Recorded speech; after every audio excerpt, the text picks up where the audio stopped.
намайг хүн гэж тоодог ш. Ингэж байхаар анханасаа төрүүлэхгүй байсан бол дээр байсан юм. Ингэсээр Бадрал хаалга саван гарч төргөн алхлаа. Түүний ард нуугснаасаа салах шахам савуулсан хаалга гунигтай чихарч асгарах бороонд норсоор үлдлээ. Цухалцсандаа багтрах шахсан Бадрал гарынхан араар нулимсаа хаанхан арчаад юу ч юм амандаа өглөнө. Хэрв хэн нэгэн түүний хажууд байсан бол гомдож цөхөрсөн өнчин хүүгийн зовлон ойлгох хүнгүй. Нулимсаа урсгаж яваа Бадралыг харахад хичнээн өрөвдөлтөө дүр зураг буун гэхэв. Гэхдээ мууч гисэн намайг төрүүлсэн ээж минь шүү дээ.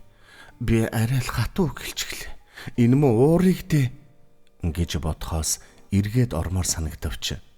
Загдад бууж өгөхгүй төлөөх шарлахуу зандаа хөдлөгтөн. Гэхдээ л энэ муу цагт гэснээ гараа зангидан шууд л гудамжны үзүрлөө зүглэв.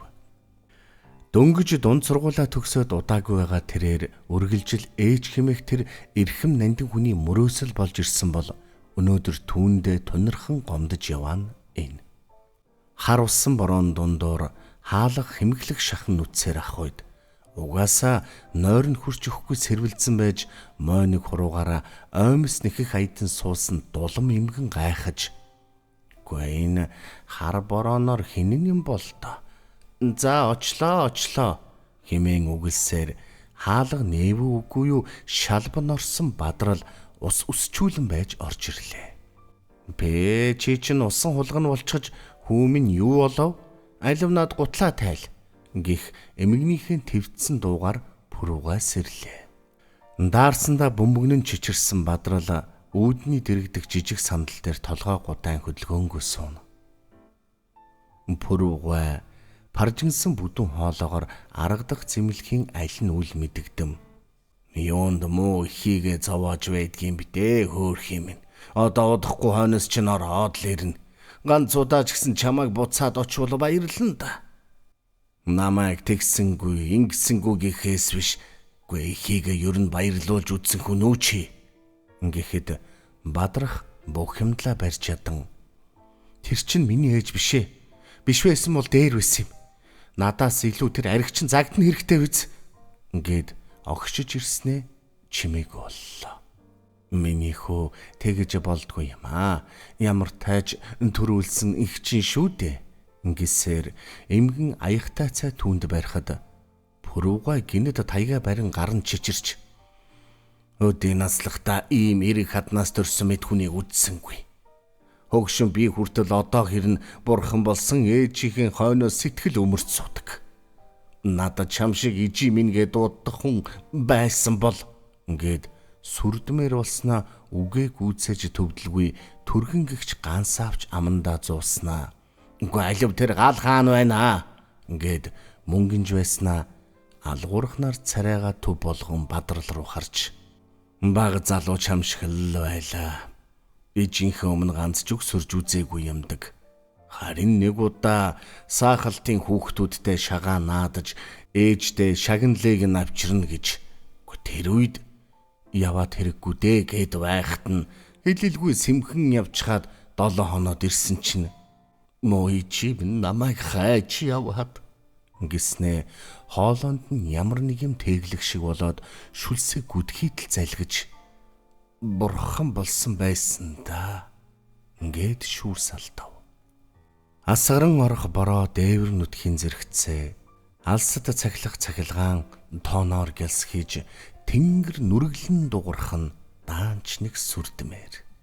Энэ үеэр олон жилийн тэртэх амьдралын бэрхээс шалтгаалan аргагүй ирэхэнд хүүгээ эцгийгтэй үлдээснээр үрийнхөө өмнө буруутан болж яваа урнаа Бадралыг хайхаар усан бураан дунд шавар туучингүй.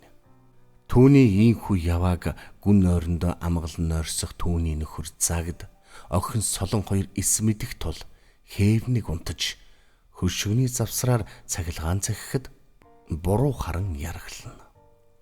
Эмээ өвөөгийн дэргэд ганцаардмал өссөн жаалхөө нэг л өдөр дүүтэй түүгэрч үл барам энэ орчлонд ээжтэй байж гэдгээ мэдээд баярлахын ихээр баярлан байсан тэр мөчөөс хойш даруй 2 жил өнгөрчээ. Гэвч яагаад ч юм тэдний дэргэд дасж өгөхгүй дээр нэг хэсэгтэй л ээж гэж дуутахад ч хол хөндиймэд санагддаг байлаа. Түүнээс хойш Бадрал гэр хорооллын намхан хашаануудын нэгэнд хэнд ч үл анзаарагдам шавар байшинд ээжтэйгээ түүний нөхөр гих загд мөн өчнөөн жил уулзаагүй дүү Солонгийн хамт амьдралаа. Амьдрахч гэжтэй ундууцсан бачимдах болгонд балчрахууд нь хаж явсанд нь ээжигээ буруутган уурсан. Бас болоогүй өнөөх загд хаяа халамцуу ирж яршиг төг утгын хэрээр заримдаа тэнд байг суух газраа бүр олж ядна. Энэ удаад мөн л загдаас болсон хэрэг. Загд чиний энэ хүүчин ирсэн цагаас сууш амар тайван байж чадхаа байлаа. Энэ гэрт чинь миний байр суур гэж байна уу гэж ирээд л агсамнаж гарна. Тэр бүрий дурнаа бүсгүй арга дах аргаа олж чадан хүүхэчүүдээ эн чинь та нар эвтэй байхад яадгиймтэй гэж дэмээл цухалдана. Иймэрхүү байдлыг төвчээр алдсан Бадрал эхэндээ загдыг согтуу ирэхэд чимээгүйхэн гараад явчихдаг байсан бол одоо түүнтэй ан ман үгсэрж эцэстээ ийхүү хэд хэдэн удаа өсгсөн хоёр буураад ирэх болсон байна. Асгаран шаагих бороо улам ширүүссээр Бадрал энд ирэхэд хаанч байснаас илүүтэй амарч аваад явдагсан. Энэ шүн яагаад ч юм нойрон хүрэхгүй хідэнтэй хөрвөн хөвтлээ. Ямар ч шүн дунд байсан миний хойноос хүрээд л иртгсэн гэж ээжигээ далтхандаа үгүйлэх Бадрал. За энэ хар борооноор дээр нь тэгж хилүүлсэн хүн юу гэж л намайг хайж ирээч хэмээн өөрийгөө тайвшруулж элдвийг бодлооч яагаад ч юм сэтгэл санаа нэг л тогтож өгөхгүй байлаа. Уур гомдлонч гарч борооны шаагих дунд хичээн байж чимээ чагнавал эмээ өвөө нь аль хэдийн унтсан бололтой. Хэр барагтаад ундууцах нь байтугай амьдралдаа хэн нэгэн рүү муухайч харж үзээгүй болов уу гэмээр хитрхийч гэмээр амгалан өвөө нь энэ удаад тэгтлээ бухимдсан нь Бадралын хувьд үнэхээр гинтийн явдал байлаа. Өвөөгийнх нь хэлхийн аргагүй тэр байдал шимшрэн байж хэлсэн үг нь тэр харц нүдэнд нь дахин харагдах тусам Бадралын зүрх имтрэх шиг болно. Ингээд хичнээн ёсгүй авиралсандаа гимшгийн ихэр гимшиж ерөөсөө явъя байц. Нэрэл ээжигээ би баярлуулж үзээгүй юм байна шүү дээ. Тэр хүн байгаагүй л өдийд би хэмээн бодоод хувцаа сэмээрхэн өмсөд гарч одов. Чийг үнэрсэн бороон дундуур балчиг шаварт хальтран явж байтал харанхуйн дунд цахилгаан гялсхийхтэй зэрэгцэн чанх өмнө нь хүн байх шиг харагдав. Гайхан байж дахин нэг харвал ээж нь газарт тэрийн хөвтөж байх нь тэр. Бадрахын нүд харанхуйлах шиг болов.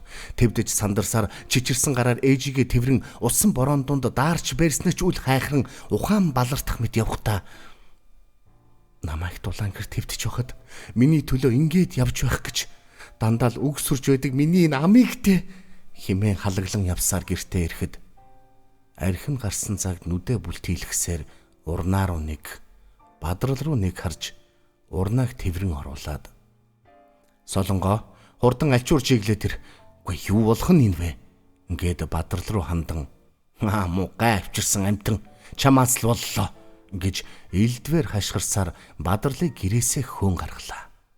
Дэмий үг хэлж эхийгээ гомдоодсондоо гимшин яах учраа олохгүй балмагцсан Бадрал би ээжигээ заавал баярлуулна хэмээн өөртөө амлаад эргэж харан цагтаа эн чинь миний ээж наа таалга онгойлго гэж байдаг чадлаараа хашгиртал солон хаалга нээж ээж түрүүнээс хойш таныг дуудаад байна гэлээ.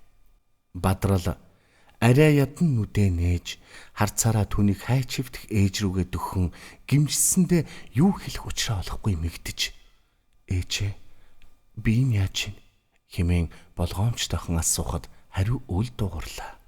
Ээжээ намайг уучлаарай. Би таныг ерөөсөө баярлуулж байгаагүй. Би гээд нүдэндээ нулимс хуруулан байтал ээж нь одоо ч гэсэн баярлаж байна гэхэд бүрч гимссэн Бадрал итгэлгүйхнэр гэхдээ би таны төлөө юу ч хийгээгүй штэ гэхэд ээж нь зөөлөн дулаахан харцаар инээмсэглэн "Миний хүүч нь ээжтэй өдөр бүр инээж өгдөг шүү дээ" гэж инээмсэглэн хэллээ.